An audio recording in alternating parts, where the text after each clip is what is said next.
Labels love to put this clause in their recording contracts. It protects their investment and does other things that we're going to discuss today, and that is the re-recording restriction. But before we continue, if you are serious about learning about the music business and music laws, don't forget to subscribe, hit the notification bell, and like this video. Welcome to the Red Carpet Law channel, where we teach you entertainment law to be able to turn your talent into your business. Today, we talk about the re-recording restriction. It's become very popular lately because Taylor Swift was the subject of a lot of turmoil with her previous label, where she could not buy her masters back, and she decided she's going to re-record them, but it had restrictions in her contract. What is a re-recording restriction built into label agreements with artists? Basically self-explanatory. You are restricted from recording these same songs you did while you were in a contract with this label after that contract has expired. Why? Because they don't want you to compete with the product they're still marketing.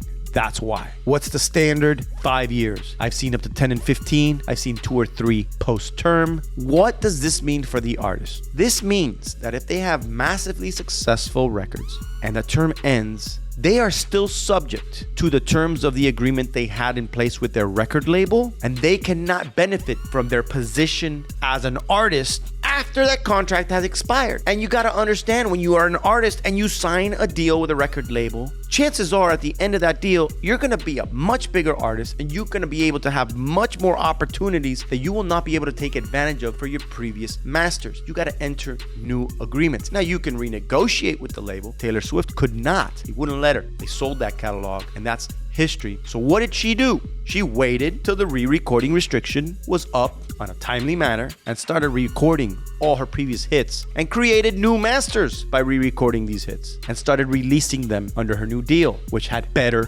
terms, like I just explained, which is what she wanted to do with her previous company, but they couldn't come to an agreement. Now that teaches you 3 things. Number 1, first of all, if you're going to sign with a label, be cognizant that that clause is likely going to be in there, and it's highly negotiable.